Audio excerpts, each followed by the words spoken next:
दोस्तों नमस्कार। आपके अपने YouTube चैनल बातें साहित्य की पर आप सभी का पुनः हार्दिक स्वागत।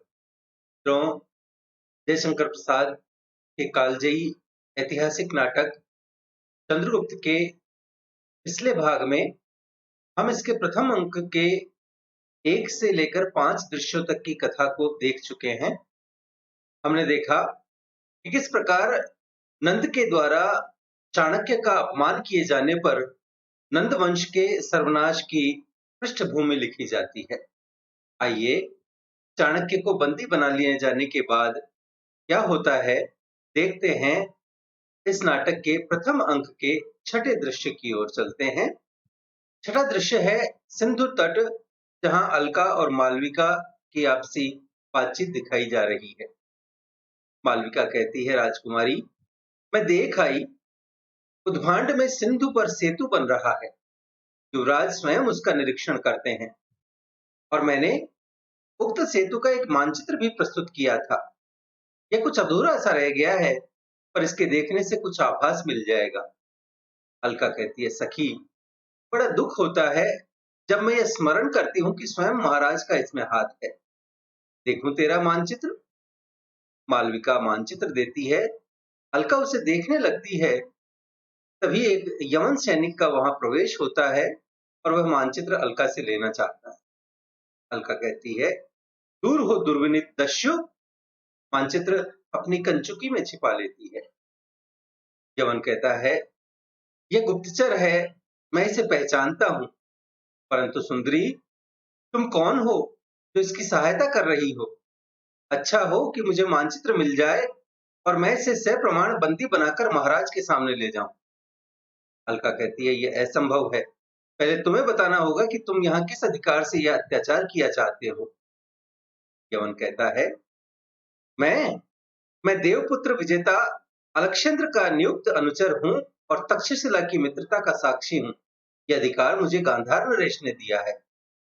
अलका कहती है, एह यवन, गांधार नरेश ने तुम्हें यह अधिकार कभी नहीं दिया होगा कि तुम आर्य लल्लाओं के साथ धृष्टता का व्यवहार करो। यवन कहता है, करना ही पड़ेगा, मुझे मानचित्र लेना ही होगा। अलका कहती है, कदापि नहीं। यवन कहता है, क्या यह वही मानचित्र नहीं है जिसे इस स्त्री ने उद्भांड में बनाना चाहा था?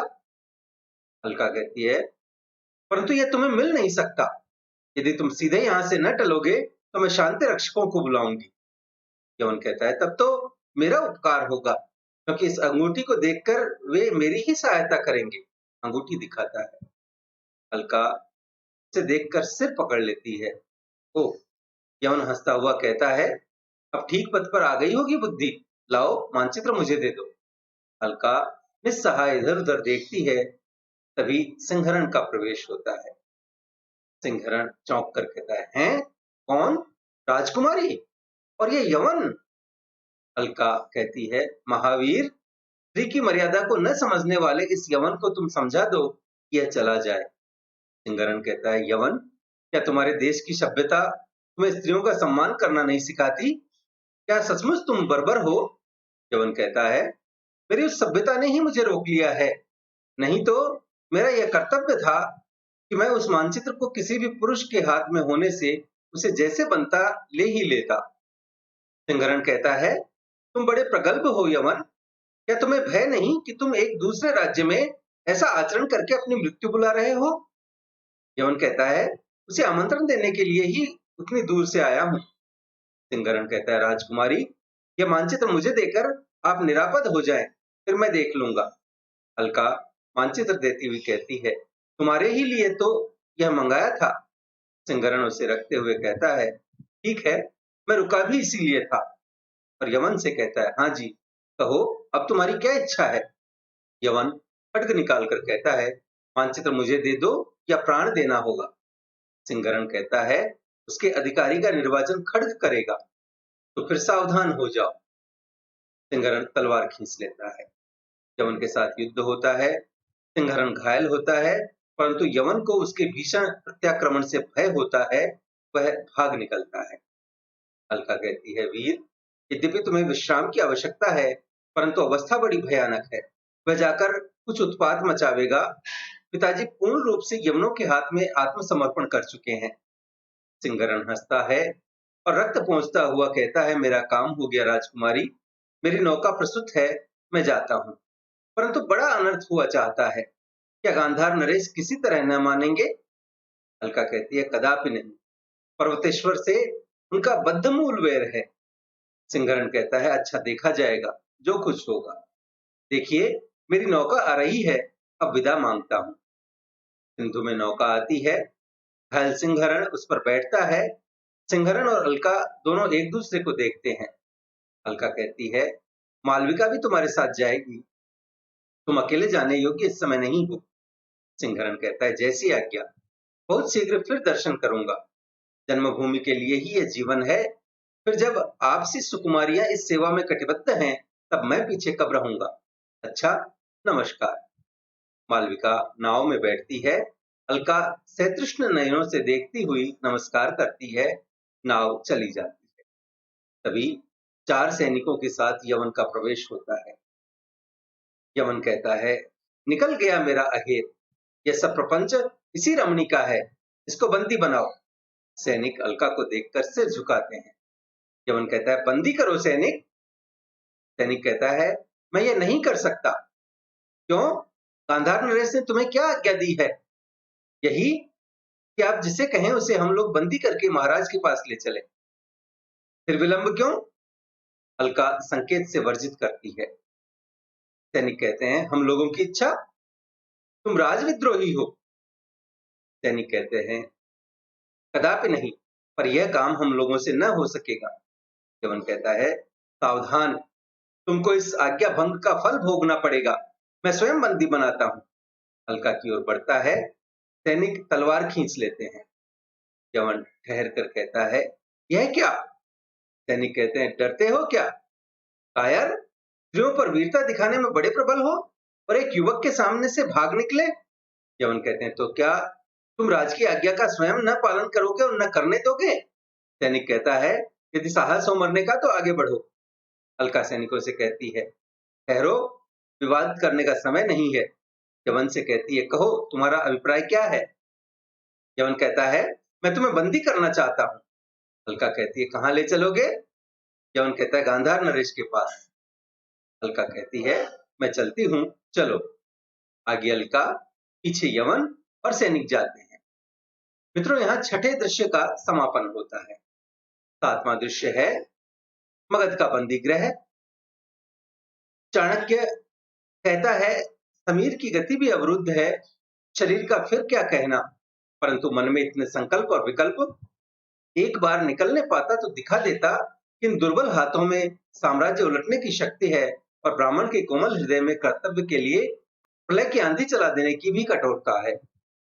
जकड़ी हुई लोह श्रृंखले, एक बार तो फूलों की माला बन जा और मैं मदोन्मत्त विलासी के समान तेरी सुंदरता को भंग कर दूं। क्या रोने लगूं? इस निष्ठुर यंत्रणा की कठोरता से बिलबिला कर दया की भिक्षा मांगू कि मुझे भोजन के लिए एक मुट्ठी चने जो देते हो न दो, एक बार स्वतंत्र कर दो। नहीं चाणक्य, ऐसा न करना, नहीं तो तू भी साधारण सी ठोकर खाकर चूर चूर हो जाने वाली एक वामी हो जाएगा। तब मैं आज से प्रण करता हूं कि दया किसी से न मांगूंगा और अधिकार तथा अवसर मिलने पर किसी पर न करूंगा। ऊपर देखकर कहता है, क्या कभी नहीं? हाँ हाँ, कभी किसी पर नहीं। मैं प्रलय के समान अबाध गति और कर्तव्य में इंद्र के वज्र के समान भयानक बनूंगा। किवाड़ खुलता है, वरुचि और राक्षस का प्रवेश होता है। राक्षस कहता है, स्नातक, अच्छे तो हो? चाणक्य जवाब देता है, बुरे कब थे बौद्ध अमात्य? राक्षस कहता है, आज हम लोग एक काम से आए हैं, आशा है कि तुम अपनी हठवादिता से मेरा और अपना दोनों का अपकार न करोगे। वरुचि कहता है, हाँ चाणक्य, अमात्य का कहना मान लो। चाणक्य कहता है, भिक्षोपजीवी ब्राह्मण, क्या बौद्धों का संग करते करते तुम्हें अपनी गरिमा का संपूर्ण विस्मरण हो गया? चाटुकारों के समान हाँ में हाँ मिलाकर जीवन की कठिनाइयों से बचकर मुझे भी कुत्ते का पाठ पढ़ाना चाहते हो? भूलो मत, यदि राक्षस देवता हो जाए तो उसका विरोध करने के लिए मुझे ब्राह्मण से दैत्य बनना पड़ेगा। वरुचि कहता है, ब्राह्मण हो भाई, त्याग और क्षमा के प्रमाण, तपोनिधि ब्राह्मण हो, इतना। चाणक्य बात काटकर कहता है, त्याग और क्षमा, तप और विद्या, तेज और सम्मान के लिए है। लोहे और सोने के सामने सिर झुकाने के लिए हम लोग ब्राह्मण नहीं बने हैं। हमारी ही दी हुई विभूति से सभी को अपमानित किया जाए, ऐसा नहीं हो सकता। कात्यायन, अब केवल पाणिनि से काम न चलेगा, अर्थशास्त्र और दंड नीति की आवश्यकता है। वरुचि कहता है, मैं वार्तिक लिख रहा हूं चाणक्य, उसी के लिए तुम्हें सहकारी बनाना चाहता हूं। तुम इस बंदी गृह से निकलो। चाणक्य कहता है, मैं लेखक नहीं हूं कात्यायन, शास्त्र प्रणेता हूं, व्यवस्थापक हूं। राक्षस कहता है, अच्छा, मैं आज्ञा देता हूं कि तुम विवाद न बढ़ाकर स्पष्ट उत्तर दो। तुम तक्षशिला में मगध के गुप्त प्रतिनिधि बनकर जाना चाहते हो या मृत्यु चाहते हो? तुम्हीं पर विश्वास करके क्यों भेजना चाहता हूं, यह तुम्हारी स्वीकृति मिलने पर बताऊंगा। चाणक्य कहता है, जाना तो चाहता हूं तक्षशिला, पर तुम्हारी सेवा के लिए नहीं। और सुनो, पर्वतेश्वर का नाश करने के लिए तो कदापि नहीं। राक्षस कहता है, यथेष्ट है, अधिक कहने की आवश्यकता नहीं। वरुचि कहता है, विष्णुगुप्त, मेरा वार्तिक अधूरा रह जाएगा, मान जाओ। तुमको पाणिनि के कुछ प्रयोगों का पता भी लगाना होगा, जो उस शालातुरीय वैयाकरण ने लिखे हैं। फिर से एक बार तक्षशिला जाने पर ही उनका। चाणक्य बात काटते हुए कहता है, मेरे पास पाणिनि में सिर खपाने का समय नहीं। भाषा ठीक करने से पहले मैं मनुष्यों को ठीक करना चाहता हूं, समझे? वरुचि कहता है, जिसने स्वयुवम भूना मत्वते सूत्र लिखा है, वह केवल वैयाकरण ही नहीं, दार्शनिक भी था, उसकी अवहेलना। चाणक्य कहता है, यह मेरी समझ में नहीं आता। मैं कुत्ता, साधारण युवक और इंद्र को कभी एक सूत्र में नहीं बांध सकता। कुत्ता कुत्ता ही रहेगा, इंद्र इंद्र। सुनो वरुचि, मैं कुत्ते को कुत्ता ही बनाना चाहता हूं। नीचों के हाथ में इंद्र का अधिकार चले जाने से जो सुख होता है, उसे मैं भोग रहा हूं। तुम जाओ। वरुचि कहता है, क्या मुक्ति भी नहीं चाहते? चाणक्य कहता है, तुम लोगों के हाथ से वह भी नहीं। राक्षस कहता है, अच्छा, तो फिर तुम्हें अंधकूप में जाना होगा। चंद्रगुप्त का रक्तपूर्ण खड्ग लिए सहसा प्रवेश होता है। चाणक्य का बंधन काटता है। राक्षस प्रहरियों को बुलाना चाहता है। चंद्रगुप्त कहता है, चुप रहो अमात्य, शवों में बोलने की शक्ति नहीं, तुम्हारे प्रहरी जीवित नहीं रहे।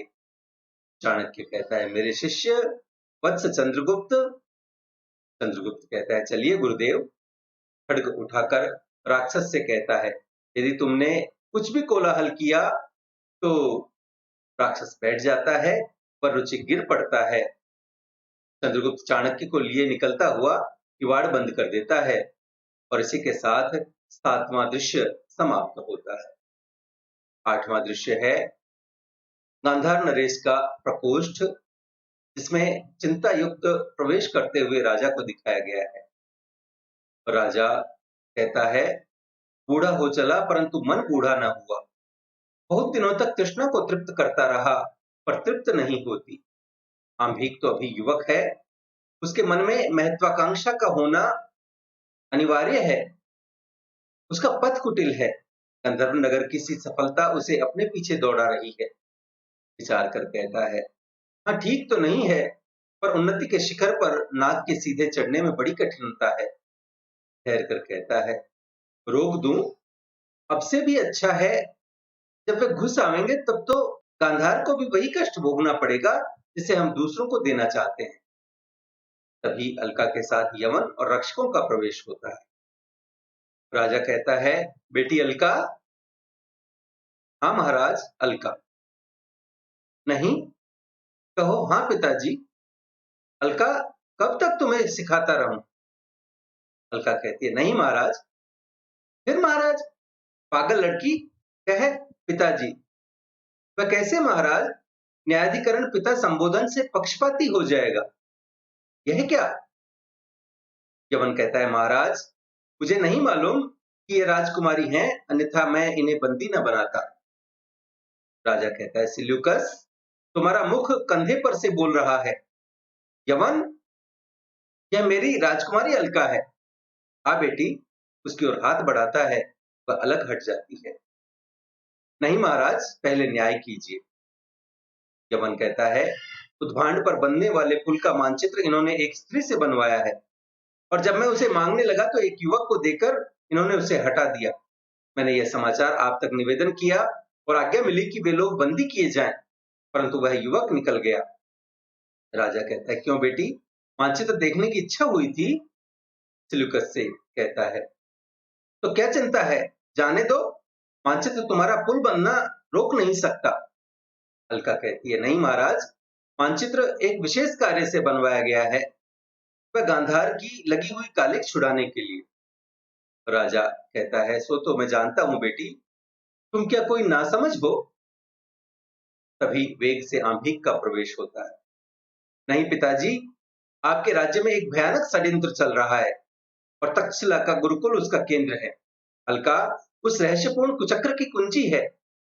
राजा कहता है, क्यों अलका, क्या यह बात सही है? अलका कहती है, सत्य है महाराज, जिस उन्नति की आशा में आंभिक ने यह नीच कर्म किया है उसका पहला फल यह है कि आज मैं बंदिनी हूं। संभव है कल आप होंगे और परसों गांधार की जनता बेगार करेगी। उसका मुखिया होगा आपका वंश उज्जवलकारी आंभिक। यमन कहता है, संधि के अनुसार देवपुत्र का साम्राज्य और गांधार मित्र राज्य हैं, यह व्यर्थ की बात है। आंभिक कहता है, सिल्यूकस, तुम विश्राम करो, हम इसको समझकर तुमसे मिलते हैं। यमन का प्रस्थान होता है, रक्षक दूसरी ओर जाते हैं।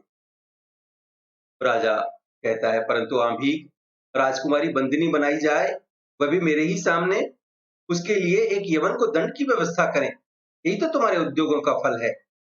अलका कहती है, महाराज, मुझे दंड दीजिए, कारागार में भेजिए, नहीं तो मैं मुक्त होने पर भी यही करूंगी। कुलपुत्रों के रक्त से आर्यावर्त की भूमि सिंचेगी, दानवी बनकर जननी जन्मभूमि अपनी संतान को खाएगी। महाराज, आर्यावर्त के सब बच्चे आंभिक जैसे नहीं होंगे, वे इसकी मान प्रतिष्ठा और रक्षा के लिए तिल तिल कट जाएंगे। स्मरण रहे, यवनों की विजय वाहिनी के आक्रमण को प्रत्यावर्तन बनाने वाले यही भारत संतान होंगे। तब बचे हुए शतांग वीर गांधार को, भारत के द्वार रक्षक को विश्वासघाती के नाम से पुकारेंगे और उसमें नाम लिया जाएगा मेरे पिता का। आह, उसे सुनने के लिए मुझे जीवित न छोड़िए, दंड दीजिए, मृत्यु दंड। आंभिक कहता है, इसे उन सबों ने खूब बहकाया है, राजनीति के खेल यह क्या जाने। पिताजी, पर्वतेश्वर, उदंड पर्वतेश्वर ने जो मेरा अपमान किया है उसका प्रतिशोध। राजा कहता है, हाँ बेटी, उसने स्पष्ट कह दिया है कि कायर आंभिक से मैं अपने लोक विश्रुत कुल की कुमारी का ब्याह न करूंगा, और भी उसने इस वितस्ता के इस पार अपनी एक चौकी बना दी है जो प्राचीन संधियों के विरुद्ध है। अलका कहती है, तब महाराज, उस प्रतिष्ठा की रक्षा के लिए जो लड़कर मर नहीं गया वह कायर नहीं तो और क्या है। आंभिक कहता है, चुप रहो अलका। तो राजा कहता है, तुम दोनों ही ठीक बातें कह रहे हो, फिर मैं क्या करूं? अलका कहती है, तो महाराज, मुझे दंड दीजिए, क्योंकि राज्य का उत्तराधिकारी आंभिक ही उसके शुभाशुभ की कसौटी है, मैं भ्रम में हूं।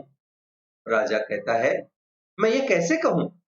अलका कहती है, तब मुझे आज्ञा दीजिए, मैं राजमंदिर छोड़कर चली जाऊं। राजा कहता है, कहां जाओगी और क्या करोगी अलका? अलका कहती है, गांधार में विद्रोह मचाऊंगी। राजा कहता है, नहीं अलका, तुम ऐसा ना करोगी। करूंगी महाराज, अवश्य करूंगी, फिर मैं पागल हो जाऊंगा, मुझे तो विश्वास नहीं होता। आंभिक कहता है, और तब अलका, मैं अपने हाथों से तुम्हारी हत्या करूंगा। राजा कहता है, नहीं आंभिक, तुम चुप रहो, सावधान, अलका के शरीर पर जो हाथ उठाना चाहता हो उसे मैं द्वंद्व युद्ध के लिए ललकारता हूं। आंभिक सिर नीचा कर लेता है। अलका कहती है, तो मैं जाती हूं पिताजी। राजा अन्य मनस्क भाव से सोचता हुआ कहता है, जाओ, और अलका चली जाती। राजा कहता है, आंभिक। आंभिक कहता है, पिताजी। राजा कहता है, लौट आओ। आंभिक कहता है, इस अवस्था में तो मैं लौट आता, परंतु वे यवन सैनिक छाती पर खड़े हैं, पुल बंद चुका है, नहीं तो पहले गांधार का ही नाश होगा।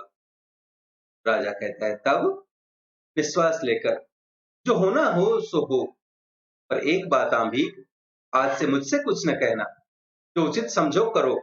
मैं अलका को खोजने जाता हूँ। गांधार जाने और तुम जानो। वेग से राजा प्रस्थान करता है और 8वें दृश्य का समापन होता है। 9वां दृश्य है पर्वतेश्वर की राजसभा। पर्वतेश्वर कहता है, आर्य चाणक्य, आपकी बातें ठीक ठीक नहीं समझ में आती। चाणक्य कहता है, कैसे आवेगी? मेरे पास केवल बात ही है ना, अभी कुछ कर दिखाने में असमर्थ हूं। पर्वतेश्वर कहता है, परंतु इस समय मुझे यवनों से युद्ध करना है। मैं अपना एक भी सैनिक मगध नहीं भेज सकता। चाणक्य कहता है, निरुपाय हूं, लौट जाऊंगा, नहीं तो मगध की लक्षाधिक सेना आगामी यवन युद्ध में पौरव पर्वतेश्वर की पताका के नीचे युद्ध करती। वही मगध जिसने सहायता मांगने पर पंचनद का तिरस्कार किया था। पर्वतेश्वर कहता है, हाँ तो इस मगध विद्रोह का केंद्र कौन होगा? नंद के विरुद्ध कौन खड़ा होता है? चाणक्य कहता है, मौर्य सेनानी का पुत्र वीर चंद्रगुप्त, जो मेरे साथ यहाँ आया है। पर्वतेश्वर कहता है, पिप्पली कानन के मौर्य भी तो वैसे ही वृषल हैं, उनको राज्य सिंहासन दीजिएगा।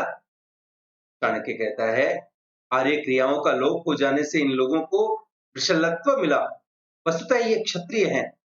बौद्धों के प्रभाव में आने से इनके श्रौत संस्कार छूट गए हैं अवश्य, परंतु इनके क्षत्रिय होने में कोई संदेह नहीं। और महाराज, धर्म के नियामक ब्राह्मण हैं। मुझे पात्र देखकर उनका संस्कार करने का अधिकार है। ब्राह्मणत्व एक सार्वभौम शाश्वत बुद्धि वैभव है। वह अपनी रक्षा के लिए, पुष्टि के लिए और सेवा के लिए इतर वर्णों का संगठन कर लेगा। राजन्य संस्कृति से पूर्ण मनुष्य को मूर्धाभिषिक्त बनाने में दोष ही क्या है?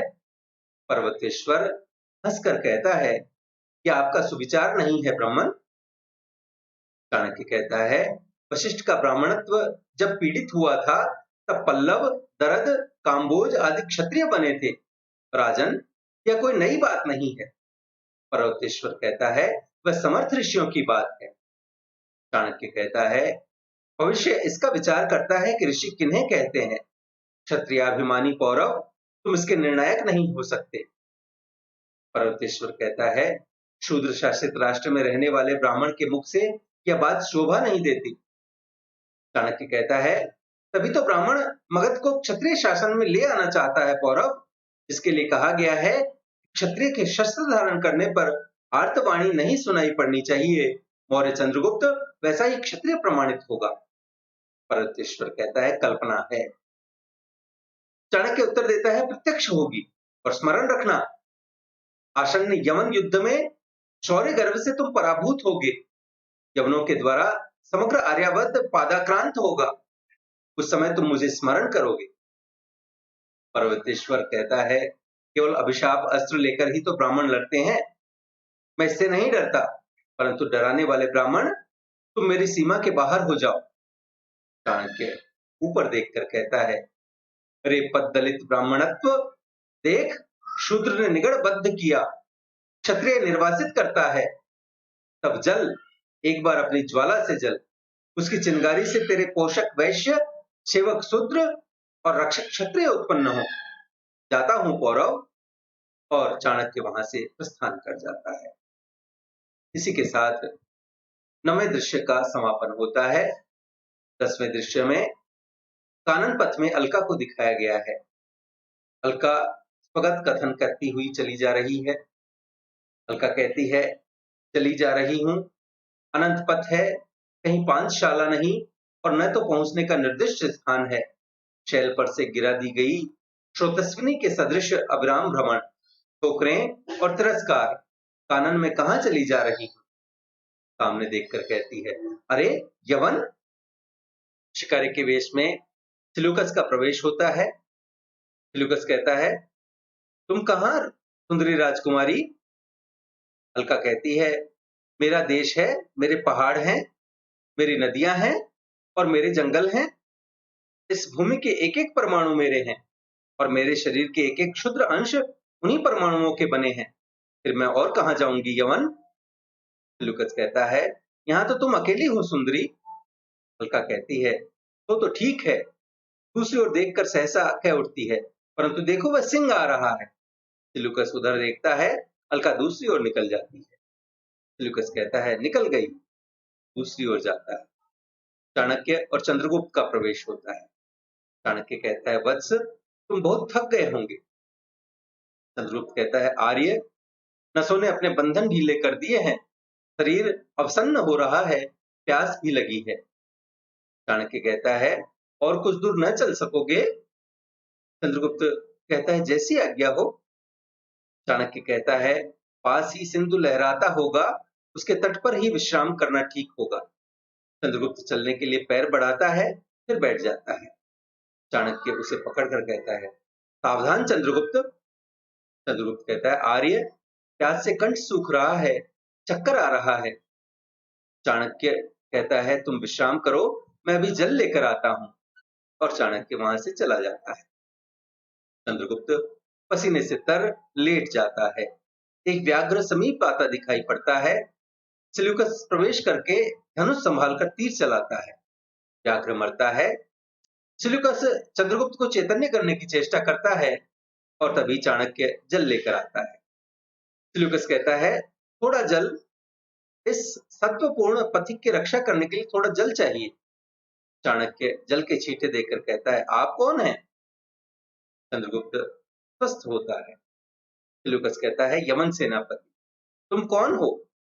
चाणक्य कहता है एक ब्राह्मण। सिलूकस कहता है यह तो कोई बड़ा श्रीमान पुरुष है। ब्राह्मण, तुम इसके साथी हो? चाणक्य कहता है हाँ, मैं इस राजकुमार का गुरु हूँ, शिक्षक हूँ। सिलूकस कहता है कहाँ निवास है? चाणक्य कहता है यह चंद्रगुप्त मगध का एक निर्वासित राजकुमार है। सिलूकस कुछ विचारता है और कहता है अच्छा, अभी तो मेरे शिविर में चलो, विश्राम करके फिर कहीं जाना। चंद्रगुप्त कहता है यह सिंह कैसे मरा? ओह, प्यास से मैं हतचेत हो गया था। आपने मेरे प्राणों की रक्षा की, मैं कृतज्ञ हूं। आज्ञा दीजिए, हम लोग फिर उपस्थित होंगे, निश्चय जानिए। सिलूकस कहता है जब तुम अचेत पड़े थे तब यह तुम्हारे पास बैठा था। मैंने विपद समझकर इसे मार डाला। मैं यवन सेनापति हूँ। चंद्रगुप्त कहता है धन्यवाद, भारतीय कृतज्ञ नहीं होते। सेनापति, मैं आपका अनुग्रहित हूँ, अवश्य आपके पास आऊंगा। तीनों जाते हैं। अलका का प्रवेश होता है। अलका कहती है आर्य, चाणक्य और चंद्रगुप्त ये भी यमनों के साथी। जब आंधी और करका वृष्टि, अवर्षण और दावाग्नि का प्रकोप हो, तब देश की हरी भरी खेती का रक्षक कौन है? शून्य व्योम प्रश्न को बिना उत्तर दिए लौटा देता है। ऐसे लोग भी आक्रमणकारियों के चंगुल में फंस रहे हों, तब रक्षा की क्या आशा? झेलम के पार सेना उतरना चाहती है। उन्मत्त पर्वतेश्वर अपने विचारों में मग्न है। गांधार छोड़ चलूं? नहीं, एक बार महात्मा दांड्यायन को नमस्कार कर लूं, उस शांति संदोह से कुछ प्रसाद लेकर तब अन्यत्र जाऊंगी। और वह जाती है।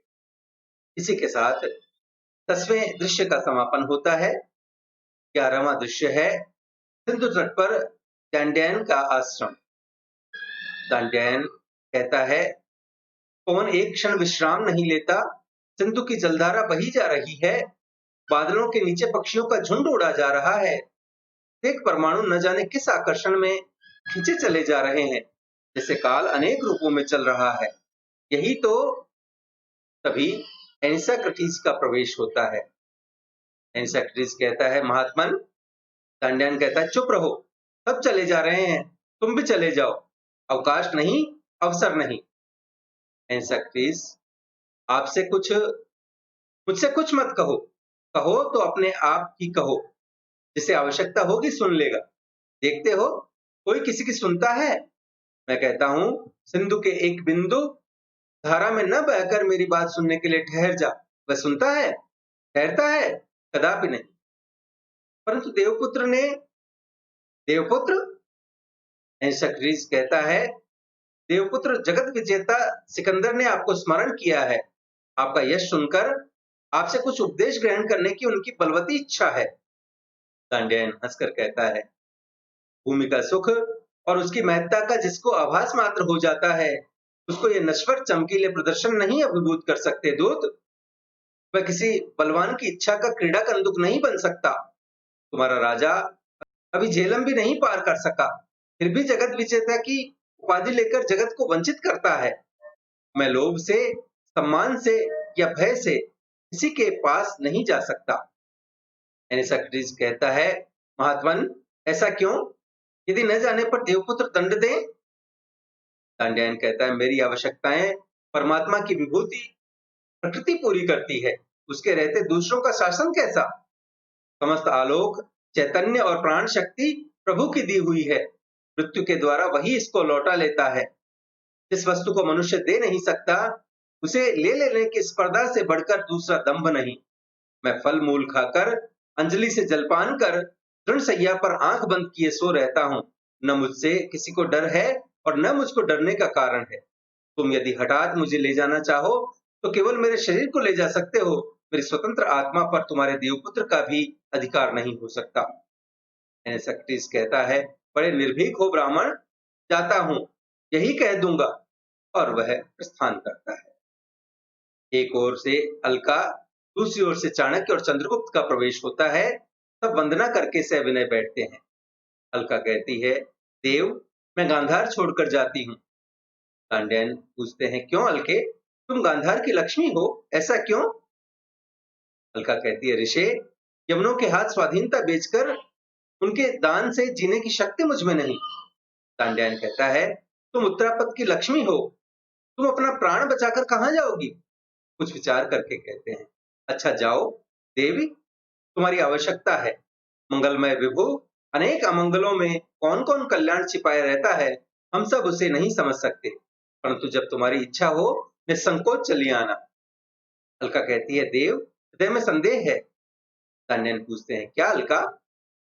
अलका कहती है, ये दोनों महाशय जो आपके सम्मुख बैठे हैं, जिन पर पहले मेरा पूर्ण विश्वास था, वे ही अब यमनों के अनुगत क्यों होना चाहते हैं? कांड्यायन चाणक्य की ओर देखता है और चाणक्य कुछ विचारने लगता है। चंद्रगुप्त कहता है, देवी, कृतज्ञता का बंधन अमोघ है। चाणक्य कहता है, राजकुमारी, उस परिस्थिति पर आपने विचार नहीं किया है, आपकी शंका निर्मूल है। कांड्यायन कहता है, संदेह न करो अलका, कल्याणकृत को पूर्ण विश्वासी होना पड़ेगा। विश्वास सुफल देगा, दुर्गति नहीं। तभी यमन सैनिक का प्रवेश होता है। यमन कहता है, देवपुत्र आपकी सेवा में आया चाहते हैं, क्या आज्ञा है? कांड्यायन कहता है, मैं क्या आज्ञा दूं सैनिक? मेरा कोई रहस्य नहीं, निवृत्त मंदिर नहीं, यहाँ पर सबका प्रत्येक क्षण स्वागत है। सैनिक जाता है। अलका कहती है, तो मैं जाती हूँ, आज्ञा हो। कांड्यायन कहता है, कोई आतंक नहीं है अलका, ठहरो तो। चाणक्य कहता है, महात्मन, हम लोगों को क्या आज्ञा है? किसी दूसरे समय उपस्थित हो। कांड्यायन कहता है, चाणक्य, तुमको तो कुछ दिनों तक इस स्थान पर रहना होगा, क्योंकि सब विद्या के आचार्य होने पर भी तुम्हें उसका फल नहीं मिला, उद्वेग नहीं मिटा। अभी तक तुम्हारे हृदय में हलचल मची है, यह अवस्था संतोषजनक नहीं। सिकंदर का सिल्यूकस, कार्नेलिया, एनिसक्रीटिस इत्यादि सहचरों के साथ प्रवेश होता है। सिकंदर नमस्कार करता है, सब बैठते हैं। कांड्यायन कहता है, स्वागत अलक्षेंद्र, तुम्हें सुबुद्धि मिले। सिकंदर कहता है, महात्मन, अनुग्रहित हुआ, परंतु मुझे कुछ और आशीर्वाद चाहिए। कांड्यायन कहता है, मैं और आशीर्वाद देने में असमर्थ हूँ, क्योंकि इसके अतिरिक्त जितने आशीर्वाद होंगे वे अमंगलजनक होंगे। सिकंदर कहता है, मैं आपके मुख से जय सुनने का अभिलाषी हूँ। कांड्यायन कहता है, जय घोष तुम्हारे चारण करेंगे। हत्या, रक्तपात और अग्निकांड के लिए उपकरण जुटाने में मुझे आनंद नहीं। विजय तृष्णा का अंत पराभव में होता है अलक्षेंद्र। राज सत्ता सुव्यवस्था से बढ़े तो बढ़ सकती है, केवल विजयों से नहीं। इसलिए अपनी प्रजा के कल्याण में लगो। सिकंदर कहता है, अच्छा। चंद्रगुप्त को दिखाकर कहता है, यह तेजस्वी युवक कौन है? सिल्यूकस कहता है, यह मगध का एक निर्वासित राजकुमार है। सिकंदर कहता है, मैं आपका स्वागत करने के लिए अपने शिविर में निमंत्रित करता हूँ। चंद्रगुप्त कहता है, अनुग्रहित हुआ, आर्य लोग किसी निमंत्रण को अस्वीकार नहीं करते। सिकंदर सिल्यूकस से कहता है, तुमसे इनसे कब परिचय हुआ? सिल्यूकस कहता है, इनसे तो मैं पहले ही मिल चुका हूँ। चंद्रगुप्त कहता है, आपका उपकार मैं भूला नहीं हूँ। आपने व्याघ्र से मेरी रक्षा की थी जब मैं अचेत पड़ा था। सिकंदर कहता है, अच्छा, तो आप लोग पूर्व परिचित भी हैं। तब तो सेनापति इनके आतिथ्य का भार आप ही पर रहा। सेल्यूकस कहता है, जैसी आज्ञा। सिकंदर महात्मा से कहता है, महात्मन, लौटती बार आपका फिर दर्शन करूंगा जब भारत विजय कर लूंगा। पांडियन कहते हैं, अलक्षेंद्र सावधान। चंद्रगुप्त को दिखाकर, देखो यह भारत का भावी सम्राट तुम्हारे सामने बैठा है। तब स्तब्ध होकर चंद्रगुप्त को देखते हैं और चंद्रगुप्त आश्चर्य से कार्नेलिया को देखने लगता है। एक दिव्य आलोक। इसी के साथ प्रथम अंक का पटाक्षेप होता है। आज के लिए इतना ही। द्वितीय अंक की चर्चा हम अगले भाग में करेंगे। यदि आपको हमारा यह प्रयास अच्छा लगा हो तो कृपया वीडियो को लाइक करें, अपने मित्रों के साथ साझा करें। पीडीएफ तथा अन्य सहायता के लिए हमसे टेलीग्राम पर जुड़ें। चैनल को सब्सक्राइब करें और बेल आइकन दबाकर भविष्य के सभी वीडियोस की सूचना अपने तक सबसे पहले पहुंचाएं और देखते रहें बातें साहित्य की। धन्यवाद।